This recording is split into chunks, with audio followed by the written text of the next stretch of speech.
पटना में दबे कुचले लोग नहीं बसते हैं, दबाने वाले कुचलने वाले लोग ज्यादा बसते हैं।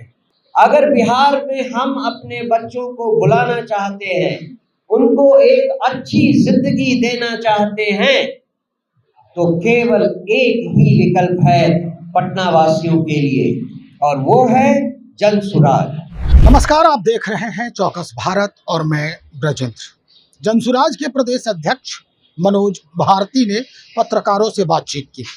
कई मसले थे, कई सवाल थे, सारे सवालों का बखूबी जवाब भी दिया है।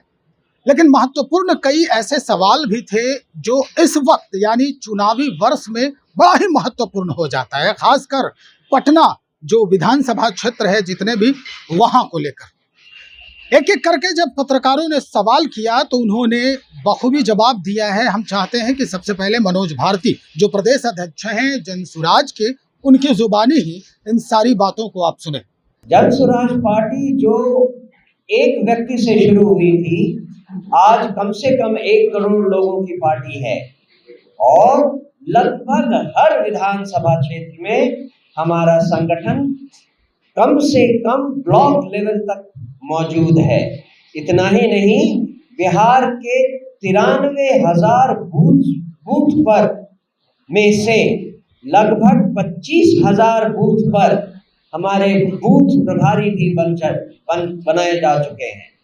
तो आप देख रहे हैं कि हमारी पार्टी की जो गतिविधि है किस तरह से जमीन पर उतर रही है, और जैसे जैसे ये मजबूत होती जाएगी वैसे वैसे हम आप सबको कष्ट देंगे बिहार के विभिन्न कोनों तक पहुंचकर हमारे साथ प्रेस कॉन्फ्रेंस में भाग लेने के लिए।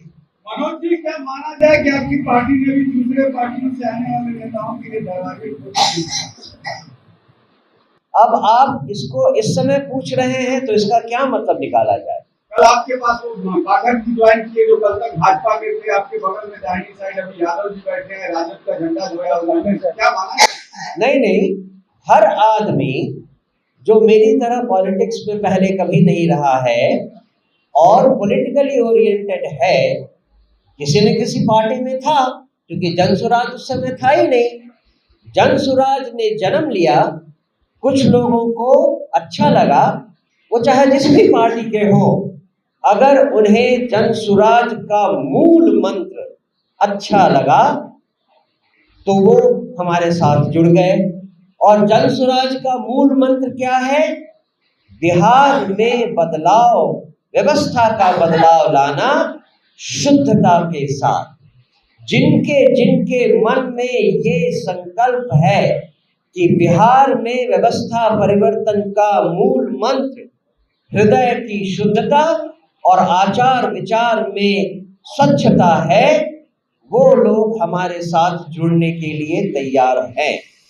और जिन में ये भावना है उनको हम एक मौका अपने साथ, अपने परिवार के साथ, अपनी पार्टी के साथ देने के लिए तैयार हैं। वो तो आप यादव जी से पूछ लीजिए, आपके साथ ही हैं।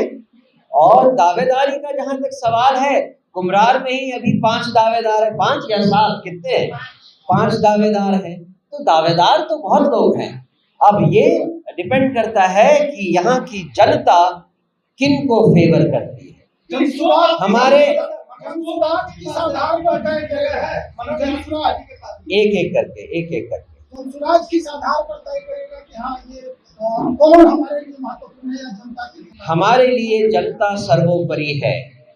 जिसको जनता ने चुनकर हमें रिकमेंड कर दिया वो उनका उम्मीदवार होगा।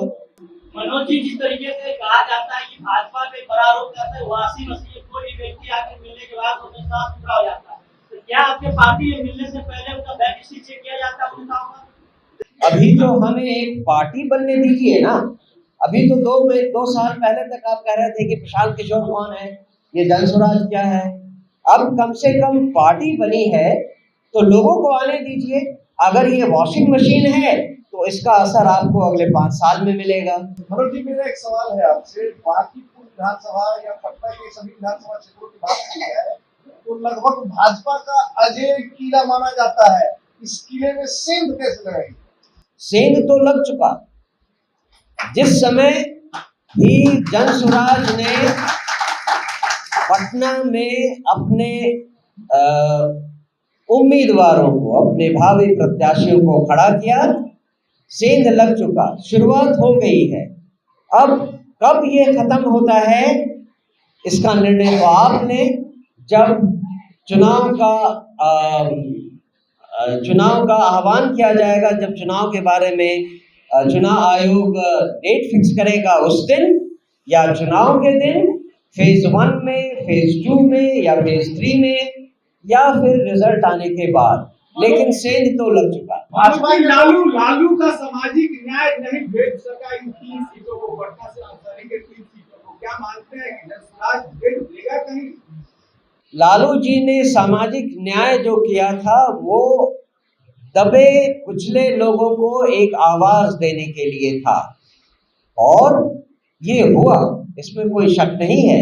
उनके 15 साल के राजकाल में दबे कुचलों को आवाज मिली, इसमें कोई शक नहीं है। लेकिन पटना में इक्वेशन बिल्कुल अलग है।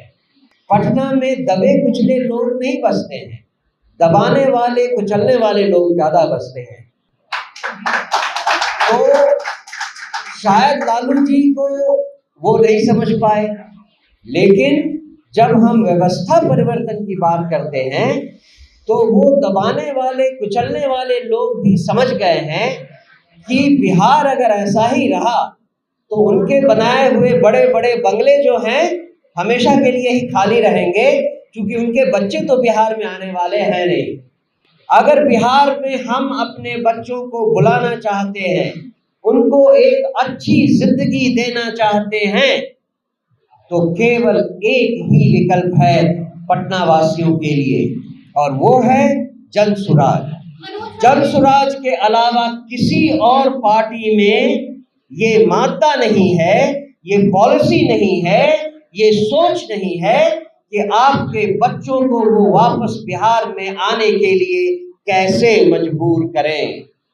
क्या सवाल? मेरा ये सवाल है कि आप लोग अभी अपनी बात कर पाए थे, जब भी आप लोगों से पूछा जाता है कि प्रत्याशियों के नाम का ऐलान कब तक करेंगे, तो या तो जून कहा जाता है या जुलाई कहा जाता है। 1 जून को ही था सर।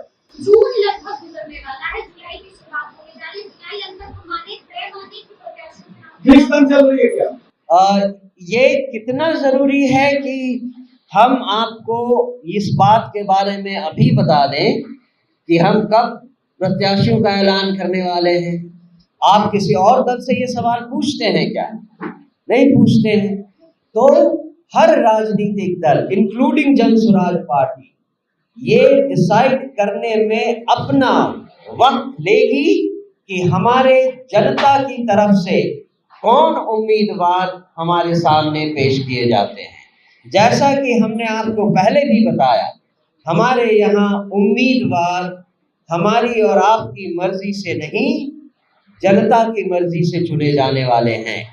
तो जिस समय जनता ने हमें अपना संकेत दिया, हम उनकी बात मान लेंगे। लेकिन शुरुआत से आप लोगों से जब भी पूछा गया तो यही डेडलाइन आप लोगों ने दी, फिर आप इस पर खड़े नहीं रहेगा जनसुराज? ये डेडलाइन, मुझे नहीं लगता है कि हमने कोई डेडलाइन कभी आपको दिया। और क्या उसमें कहा था कि 1 जून को हम कर देंगे? जून महीने में कर देंगे। नहीं, ठीक है। तो अगर ये वादा किया था तो इस वादे का पालन किया जाएगा। आप प्रशांत किशोर जी से पूछ लें। इंतजार कर रहे हैं कि यदि दूसरे वाले अपना उम्मीदवार उतारे, जातिवाद कार्ड आपको भी खेलने का मौका मिलेगा। मेरे ख्याल से आप प्रशांत किशोर जी के उस इंटरव्यू को पार्ट याद कर रहे हैं। आपको पार्शियल क्या बोलते हैं, इम्नेशिया हो गया है। वो इसलिए कि उन्होंने जब ये कहा होगा कि डेट फलाना है, तो उन्होंने ये भी कहा था कि हम किसी और पार्टी के उम्मीदवारों के लिस्ट का इंतजार नहीं करने वाले हैं। तो आप खुद ही समझ लें इस बात से, आप सब तो समझदार हैं कि हमारी पार्टी उम्मीदवारों की घोषणा करने के लिए किसी और दल के घोषणाओं का इंतजार नहीं करने वाली है। भाई बड़ा महत्वपूर्ण सवाल था कि पटना जिस तरह से अजेय किला है भारतीय जनता पार्टी के, क्या जनसुराज इस किले में अपने ताबूत ठोक सकेगी या अपना दरवाजा लगा पाएगी? जवाब सुना ही क्या दिया उन्होंने। पटना में दबे कुचले लोग नहीं रहते हैं, बल्कि दबाने और कुचलने वाले लोग रहते हैं। ये बड़ा ही संशय हो रहा है कि आखिर इसके पीछे जो तथ्य है वो क्या कहता है, इशारा जो है वो क्या कहता है और किसके तरफ ये इशारा किया जा रहा है मनोज भारती जी के द्वारा। हम चाहेंगे कि इस पर और भी बातचीत आगे बढ़े। जिस तरह की ये बातें कहते नजर आ रहे हैं, जिस तरह से ये तथ्यों को रख रहे हैं, क्या कुछ चल रहा है राजनीतिक गलियारे में, इसकी पूरी जानकारी अब समझना, सोचना और आम जनता को भी समझने की आवश्यकता आ गई है। तो चलिए हम एक एक करके और इस बात को आगे बढ़ाते हैं और जानने का प्रयास करते हैं कि क्या कुछ कहना चाहते हैं स्पष्टतया मनोज भारती जी। बने रहिए, बहुत जल्द हाजिर हो रहे हैं। बहुत शुक्रिया।